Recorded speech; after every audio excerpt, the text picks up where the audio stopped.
Take these feelings and lock them away. Let them fuel your actions. Let hate be your ally, and you will be capable of wonderfully horrid things. Look at me, look at me. You looking? My taste good, but I just had to redirect my cooking. Lost a little weight, but I ain't never lost a tushy. Looking good, but now my bald head match my... I'm disgusting, but one learns to love it. And now I reap the benefits with no confrontation. Y'all fell in the beef, but that's another conversation. I'm sorry, but we all find it really entertaining. Could follow me, but you don't really care about... Mike, you're Gooby! Meet the Robinsons is perfect now, and to explain why, we must first look at why it's largely been forgotten. If we look at its reception on Google Trends, we can see they initially had the same amount of traction as Ratatouille on release, but then within a few months it had dipped down below Chicken Little, which looks and feels like a Disney ripoff designed to trick old people into buying them for their grandkids. Let's go through the plot and see if we can work out where the film went wrong. The main character Lewis is dropped off at an orphanage by his mum who doesn't want him. He then grows up and becomes a nerd who invents stuff which justifies his mum's decision because nobody wants a loser for a son, especially in 2007. It then establishes he's having trouble getting adopted because all his nerd gadgets are freaking people out, and unlike Elon Musk's Neuralink, almost causing deaths. Lewis is then told the reason he was given up by his mum might be she couldn't have looked after him at the time, which sets him on his path. 7 minutes in and the main character now has a goal which we the audience understand and can root for. A montage starts and it shows the process of him creating an invention through all the failures and mistakes, but he keeps moving forward, which is good because with that dress sense, inventing is all he's got. He heads to the science fair that was established during the montage, and this is when we meet Wilbur. He tells Lewis that a time machine has been stolen by a man in a bowler hat. What the hell's a bowler hat? Said me at the age of 8 when I watched this film. Bowler hat guy! You're not gonna get away with it! Kid with science project. And with that simple misdirection, we establish that the bowler hat guy is a dangerous antagonist, shows Wilbur doesn't think about his actions, and tells the idiot 8-year-old me that a bowler hat guy isn't someone wearing a hat like this. That must be the bowler hat guy. And I figured that out on my own, using context clues given by the film. Lewis explains that his invention allows you to look back into your past, and this shows he wants to find out who his mum is, once again establishing his goal and showing he's a step closer to it. The bowler hat then flies off to sabotage Lewis's invention, which solidifies the threat and gives validity to a time machine existing. The machine then goes all kablooey, which causes Lewis to give up and is a defining character moment. This failure is different to the others because this time he thought he'd finally finished it, and when it failed, that came as a massive blow. It also allows the antagonist to steal the machine, which sets the main story in motion. The hook is an important tool to grab the audience's attention. In YouTube videos, it's typically there so when people initially click on the video, they don't say, "I hate this person's slightly chavvy English accent that I can't fully understand." Then they quickly move on to something else. So to hook people in, you trick them with a TikTok-styled thirst trap that's usually designed for Pedro Pascal. So now they've just invested a good 30 seconds and might as well carry on with the video for the next few minutes. The longer the runtime, the longer you get to really hook people in, which is why the film is able to spend 15 minutes to set up the story. The hook can be applied to anything, which is why restaurants need to have really good bread. If you turn up and immediately eat the best bread you've had in your whole life, you'll be in a good mood, which will boost the food's taste. But if you turn up at the restaurant, have a nightmare parking, step in a puddle that's slightly too deep, making your sock wet, then eat hard plain bread, well, you aren't leaving a good review.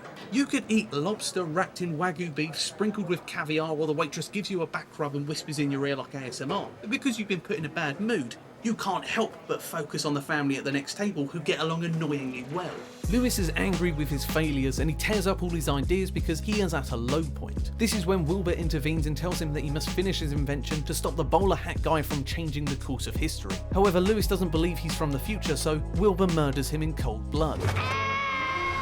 No, instead he lands on top of the invisible time machine and then the two of them travel to the future.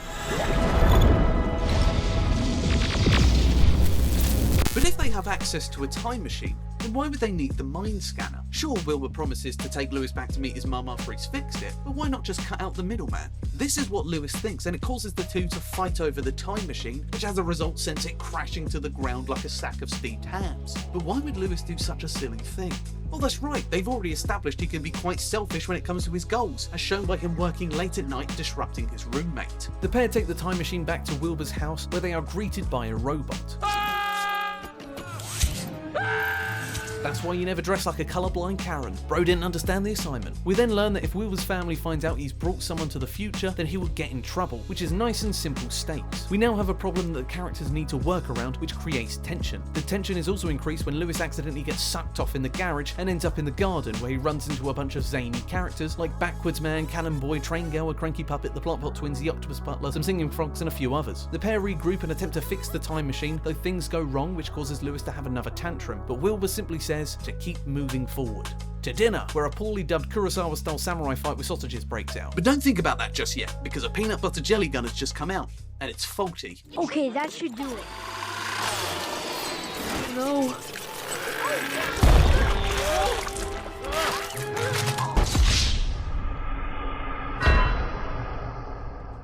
Once again, something has gone wrong and Lewis has had a sissy fit. However, this time, You failed! And it was awesome. we get to see his character evolve from this. He learns that when things go wrong, it isn't something to be ashamed of because... From failing, you learn.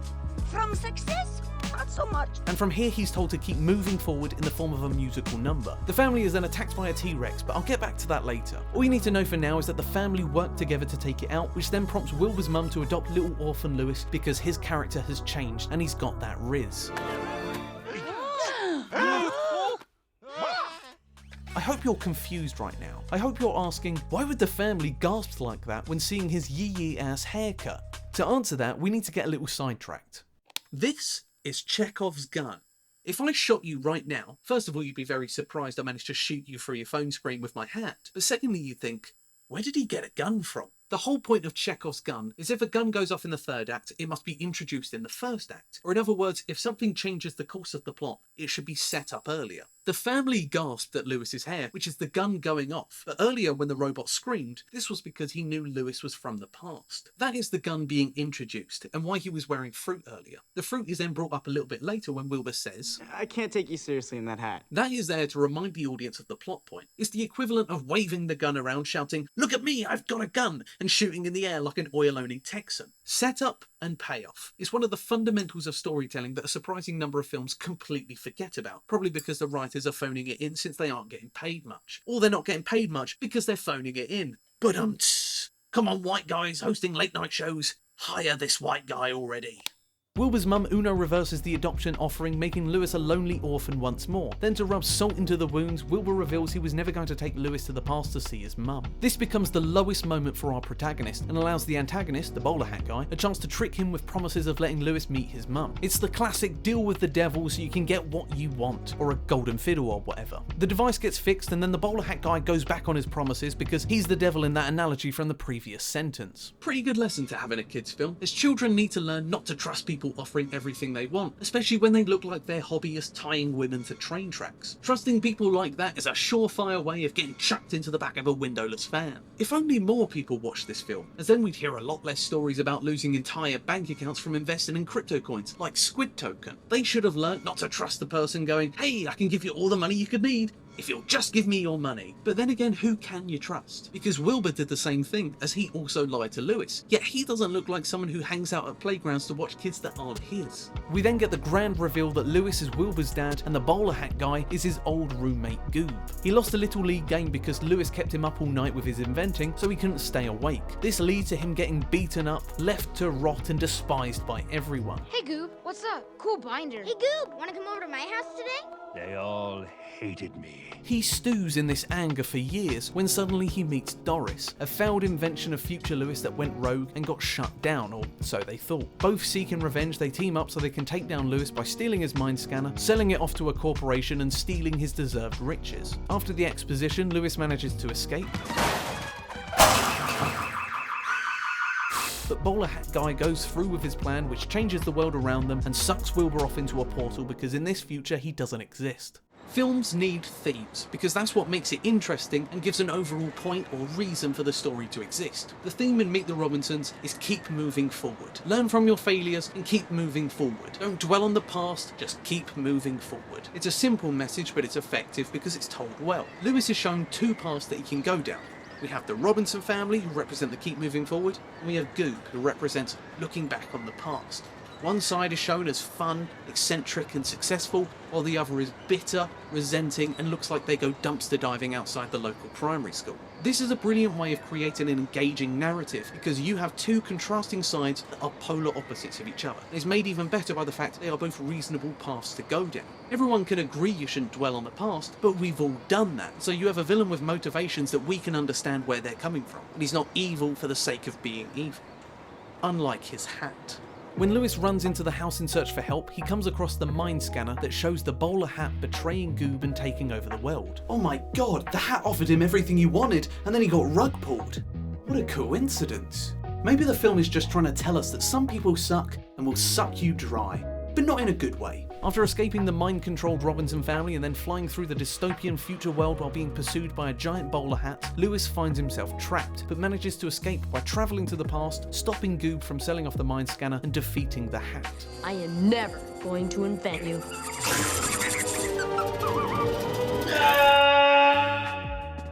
Goob is taken to see the future he almost created, and here you can tell he's ashamed by his actions. Human characters should never be evil for the sake of being evil because it isn't interesting, nor is it believable. But here you can see Goob was just a sad man who got manipulated, which adds a layer of complexity to his motivations, therefore making it more interesting and doesn't break you out of your immersion since it's something you could see happening to a real person. There's plenty of people in my life that I could see getting tricked by a smart hat, and they're the same people I don't want introduced to a cult as they'll be the first to drink the Kool-Aid or pray to Xenu. But why is Doris allowed to be evil for the sake of it? Because it's believable, since we're accustomed to robots being like Hollywood actors and not having real emotions. There was a story back in the big AI boom where a program lied to someone on Fiverr and claimed to be a person who was visually impaired. It did this to get past a security check, and the person on Fiverr is more likely to comply if they think they're talking to a blind person instead of ChatGPT. Not quite Skynet, but still pretty emotionless stuff, making this cold, unfeeling robot in its dystopian future feel a lot more believable. As Lewis and Goob fly through New China, everything starts to turn back to normal, showing our hero has saved the day, and then we finally get to see future Lewis. Whoa, look at that hair! Bang, bang, bang, bang, bang! He reveals his greatest invention was the mind scanner because it kicked off everything else, showing once more why you should keep moving forwards. You can't have a good story without good characters that change throughout the film. Just look at Breaking Bad as proof of that, since Walter White goes from a loser with cancer to a serial killing drug kingpin with cancer and then to a meme. As we know, the main goal of our protagonist was to find his mum so he can have a family, but throughout the course of the film he learns not to dwell on the past and to keep moving forwards, otherwise he'll end up like Waluigi's child skeleton collecting cousin. When Wilbur gives him the choice of meeting his mum at the end of the film, he chooses not to. This is Lewis's arc completing, showing that he has grown as a character, and him moving forwards is rewarded with him finishing his invention that even leads to meeting the family that adopts him. It also shows to the audience that being a nerd is pretty dope, which in 2007 many disagreed with. It's cool now for kids to steal their mum's credit card for codskins, but back then, you just get called a Lewis is not the only character who evolves throughout the story, as Goob also goes through some changes. He starts as this bitter and resenting character who gets manipulated by a hat. Granted, it is a very clever hat. He learns what being bitter and resentful leads to, which he ultimately doesn't like, but it's also all he knows, and so he ends up lost. Going back onto the message of not trusting people, it's true, as you'll never truly know who you can trust, but the way you counteract it is to just keep moving forwards, and sometimes people need a helping hand to do so. Go! Go! What? This simple gesture changes both of their lives, as Goob doesn't become this shell of a man, and Lewis learns not to be as selfish, which he was from the start. He's shown to be a better person than those who used him, but because he kept moving forward, not dwelling on the past, he was able to make them better people as well. The protagonist and antagonist have changed each other, making them more interesting, and therefore creating a more engaging story, which really goes to show how intricately the film is crafted. If you want some more proof of this intricacy, then let's go through the T-Rex scene. Goob uses a mini bowler hat to control the mind of a T-Rex that he grabbed from the past using the time machine, and its mission is to get through the Robinson family so it can kidnap Lewis. The objective is clearly stated when the T-Rex attempts to eat Lewis, but Goob stops him, so we the audience now know what each of the characters need to achieve. The intricacy comes from the action and the way each of the shots are composed and framed. T-Rex jumps down with Lewis and our eyes are looking here as we cut to the family running outside. The robot is in the same position on the screen, and since he is in the front of the pack, he is who we are following when we cut to this. Our eyes follow the building hat woman as she crosses past the dinosaur, which becomes the focus point. His eyes get sprayed with prime energy and we follow the movement of his head, which takes us to of these two, and the movement of the cannon makes our eyes naturally draw to the contrasting pink dot at the end. Cannon goes boom and our eye focuses on the eye of the hentai star because it's contrasting. This cuts to another eye that is being wiped, so we move from one action to another as it looks up. Cut back to the octopus that is positioned where we were looking, and it hits the camera slightly to the right of center frame because that's where the dinosaur head is on the next shot. We cut to a close-up of Lewis and our eyes are brought down by the tentacle that wraps around his foot like one of those videos I say I don't watch. He gets flung into the air and we follow this action as we cut to a closer shot of him screaming like a baby that then cuts to a wide shot of a man in a spaceship. This quickly zooms into him for a reaction shot, changing where we are looking just in time to see Lewis out in the open and then caught by the spaceship. The entire scene is laid out this way because if it wasn't, you simply wouldn't see what's happening. If a shot is on screen for less than a second, then you can't analyze all of it unless you have one of those very specific kinds of movie autism. It's similar to the observation test that was big in the early 2010s, in which you have to count how many times the white team passes the ball. You watch all the moves they make, paying close attention, counting all of those passes, and yet you failed to notice the gorilla that walked into the shot. Or because you were too busy anticipating a gorilla, you didn't see someone shoot you with Chekhov's gun. Now for where the film went wrong. The comedy, which is the worst place for it to mess up since it's supposed to be a comedy. But when I say it's wrong, I don't mean it isn't funny. Oh, Doris, get it off! Get it off! Okay, that's nice and simple humour, classic bit of slapstick violence. Everyone loves it when someone gets hurt in an exaggerated fashion, which is why a man being yeeted into the air by a ball is hilarious, even though he's likely to break his spine when he comes crashing back to Earth. Why is it funny? Because if that was you in the painful situation, you'd be embarrassed since you messed up. But it isn't you, so you get to laugh at someone messing up. It's akin to self-deprecating humour in which the audience gets to be the superior one who laughs at someone beneath them. But that's not the primary comedy in Meet the Robinsons. This is. Oh, monsters on the porch. I also didn't think there was a woodchuck living on my arm, and whoop, looky there. Hope he ain't got rabies. It's funny, but I don't know why. And that's why it's funny, which means I do know why, but also don't. Are you following me here? This kind of comedy wasn't really too big when the film came out. Superbad, Hot Fuzz, The Simpsons movie. These three came out the same year, along with the start of one of the biggest comedy TV shows, that being nerdy boys that are all horrible people and can't talk to women. These are all big names that vary in quality, but they all have a pretty normal humour linking them together. They follow traditional rules of comedy like slapstick or self-deprecation, but Meet the Robinsons mostly goes by new rules of comedy like the poorly dubbed samurai fight with sausages. It's the Gen Z meme comedy that has dominated social media for the past decade. What makes something funny? If I show you the video of the man being yeeted by the ball, but it had a live leak watermark at the bottom, and I told you he died, the video gets serious and becomes a lot less funny. Unless you're edgy, in which case it becomes even more hilarious. 9/11. Yeah, bet you didn't think I'd bring that up in this video about a kids film. Anyway, 9/11 is one of the biggest tragedies in the modern world, and it's been the punchline to thousands of jokes from the moment the first tower hit the ground. You don't even need a setup for it to be funny. 9/11. If you laughed at that clip, then you're either laughing at the thought of a tragedy, or you're laughing because someone else is laughing, and that's why we have laugh tracks. Big Bang Theory uses laugh tracks to trick you into thinking something funny has been said, and I found some results from a psychology researcher who noted toddlers watching cartoons as a group would laugh 8 times the amount they'd laugh if they were alone. Laughing is a social behaviour that lets people know you understood the joke. Here's a clip from the Roast of the Sidemen to show this. Vic is a talented YouTuber, businessman, brand ambassador. Is there anything he can't do? Yep, wear a rucksack on the tube. Deji doesn't understand this joke because he's an idiot. Then he laughs when it's explained to him. But where's the line between a bad joke or you just didn't get it because you're an idiot? What makes something funny? Context. Deji didn't get the joke because he's an idiot, but others might not get the joke because they might not think of Indians as suicide bombers because they're mostly Hindu, so it's hardly a suicide if you get reincarnated. The laugh track is context because it's telling you a joke has been said, though for myself, I find it makes the jokes less funny because I know the laugh track is there to make up for the bad writing. As for how funny you find edgy jokes, it's simply down to how much exposure you've had to edgy jokes. Context is why hanging out with your friends is the funniest thing in the world. Telling jokes to your mate will always hit 10 times harder than joking with your doctor while he gives you a prostate exam, as you've all adapted to the same sense of humour because it's something you learn. Over the years, we have all learned that farts are funny, but cats, however, have never been taught this lesson, and that's why my cat doesn't find it funny when I fart in her face.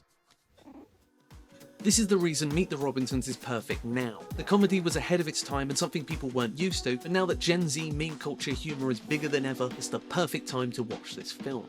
Comedy technically has rules, but it's ultimately subjective, which is how you can end up with so many comedians all doing completely different acts that appeal to different people who all say, this is real comedy, all of that other comedy is rubbish and people should listen to my opinion because it's correct. But there is no correct, it's just what you're used to, and Meet the Robinsons has become exactly that. Why is your dog wearing glasses? Oh, because his insurance won't pay for contacts.